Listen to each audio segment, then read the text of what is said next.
4. Progress of the preaching tour.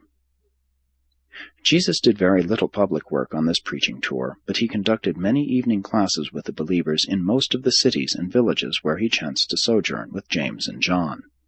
At one of these evening sessions, one of the younger evangelists asked Jesus a question about anger, and the Master, among other things, said, in reply, "Anger is a material manifestation which represents, in a general way, the measure of the failure of the spiritual nature to gain control of the combined intellectual and physical natures.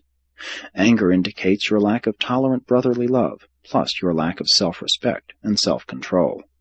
Anger depletes the health, debases the mind, and handicaps the spirit teacher of man's soul. Have you not read in the Scriptures that wrath kills the foolish man, and that man tears himself in his anger? That he who is slow of wrath is of great understanding, while he who is hasty of temper exalts folly. You all know that a soft answer turns away wrath, and how grievous words stir up anger. Discretion defers anger, while he who has no control over his own self is like a defenseless city without walls.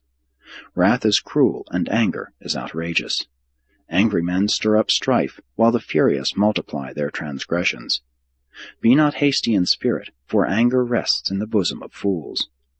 Before Jesus ceased speaking, he said further, "Let your hearts be so dominated by love that your spirit guide will have little trouble in delivering you from the tendency to give vent to those outbursts of animal anger which are inconsistent with the status of divine sonship."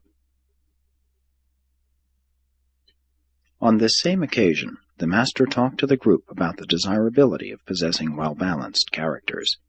He recognized that it was necessary for most men to devote themselves to the mastery of some vocation, but he deplored all tendency toward over-specialization, toward becoming narrow-minded and circumscribed in life's activities. He called attention to the fact that any virtue, if carried to extremes, may become a vice. Jesus always preached temperance and taught consistency, proportionate adjustment of life problems. He pointed out that overmuch sympathy and pity may degenerate into serious emotional instability, that enthusiasm may drive on into fanaticism. He discussed one of their former associates whose imagination had led him off into visionary and impractical undertakings.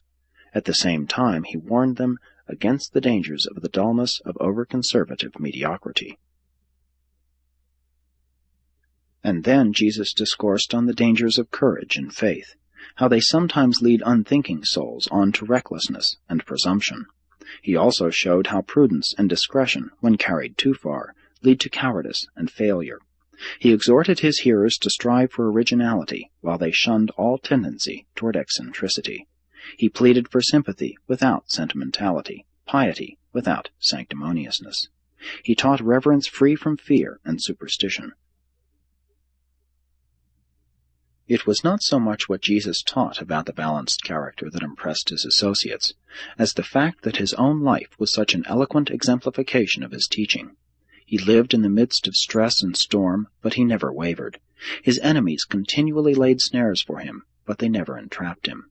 The wise and learned endeavored to trip him, but he did not stumble. They sought to embroil him in debate, but his answers were always enlightening, dignified, and final. When he was interrupted in his discourses with multitudinous questions, his answers were always significant and conclusive.